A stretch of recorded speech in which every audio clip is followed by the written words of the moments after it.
नाव उघडे आदिवासी एकता शेतकरी गट काटोनवाडी गुंजवाडी पठार तालुका संगमनेर जिल्हा अहिल्यानगर।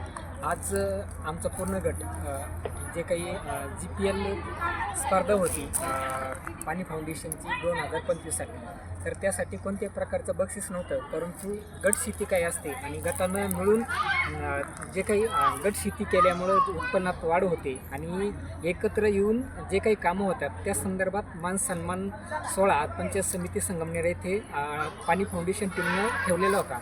त्यामध्ये आमचा आदिवासी एकता शेतकरी गट यांचा मान सन्मान करण्यात आला आणि इतरही गटांचे मान सन्मान करण्यात आले।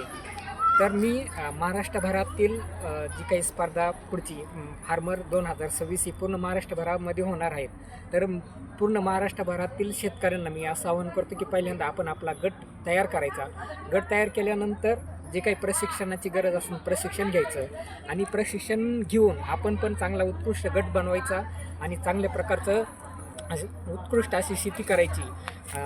वेगवेगळे बक्षीस असतात, परंतु बक्षिसाच्या पाठीमागं न लागता आपण आपला गट तयार करून चांगल्या प्रकारचं उत्कृष्ट शेती करायची आणि त्याच्यातूनच आपल्याला सखोल असं मार्गदर्शन मिळतं। त्यासाठी आपल्याकडं पाणी फाउंडेशन टीम आहे, कृषी विभाग आहे, त्याच्यानंतर शास्त्रज्ञांशी डायरेक्ट आपल्याला संवाद साधता येतो।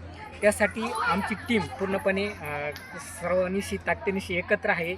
आम्ही पण वेगवेगळे म्हणजे पाणी फाउंडेशनच्या मार्फत आम्ही चांगल्या प्रकारचे उपक्रम राबवले आहेत। आम्हाला कृषी विभागाची चांगली साथ आहे, वॉटर संस्थेची साथ आहे, परंतु आम्ही एक एक टप्पा यशस्वी होत आहे। त्यासाठी पाणी फाउंडेशनचा पूर्णपणे मार्गदर्शन आहे, त्यांच्या मार्गदर्शनाखाली आम्ही गरुड घेत आहोत।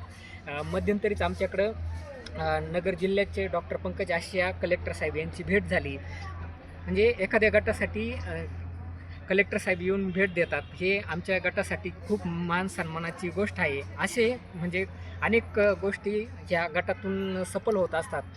तर ही काही जी स्पर्धा 2026ची होत आहे, त्यासाठी आमचा पूर्ण गट ब्रँड ॲम्बॅसिडर म्हणून पाणी फाउंडेशनला सपोर्ट करायला तयार। गुड, भारी.